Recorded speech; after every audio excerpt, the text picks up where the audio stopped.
Bharuch GNFC sports complex ખાતે રાજ્યકક્ષાની badminton ટુર્નામેન્ટનો પ્રારંભ થયો. ગુજરાત બેડમિન્ટન એસોસિએશનની રાજ્યકક્ષાની ટુર્નામેન્ટનું સતત બીજા વર્ષે ભરૂચના જીએનએફસી સ્પોર્ટ્સ કોમ્પ્લેક્સ ખાતે આયોજન કરાયું છે. 12 જૂન સુધી ચાલનાર 6 દિવસની ટુર્નામેન્ટમાં અંડર 13 અને અંડર 16માં રાજ્યભરમાંથી 260 જેટલા ખેલાડીઓએ ભાગ લીધો છે, જેઓ કુલ 392 ગેમ્સ રમશે. આજે ઉદ્ઘાટન પ્રસંગે જીએનએફસીના જીએમ અને પ્રમુખ પી.કે. પુરોહિત, એજીએમ અને vice president Y C Prajapati, general secretary D B. Pancholi સહિતના અધિકારીઓ તથા ખેલાડીઓ ઉપસ્થિત રહ્યા હતા.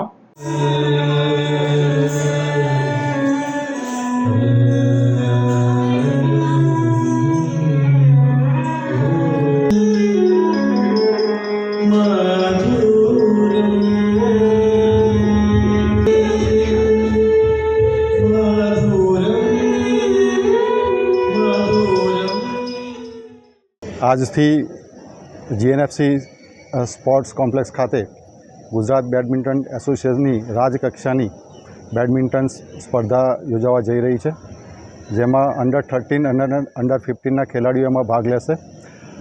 જીએનએફસી ખાતે આ સતત બીજા વર્ષે આનું આયોજન થઈ રહ્યું છે અને જેના અંદર 260 ખેલાડીઓએ ભાગ લીધેલો છે અને કુલ મળીને 392 રમત રમાશે. આના અંદર આ રમત 7 તારીખથી આજથી શરૂ થઈ અને 12 તારીખ સુધી ચાલવાની છે અને આના અંદર ગુજરાત રાજ્યમાંથી વિવિધ જિલ્લાઓમાંથી પણ ખેલાડીઓ ભાગ લેવા માટે આવી રહ્યા છે. એમના માટે અહીંયા રોકાણની વ્યવસ્થા પણ જીએનએફસી ખાતે કરવામાં આવેલી છે.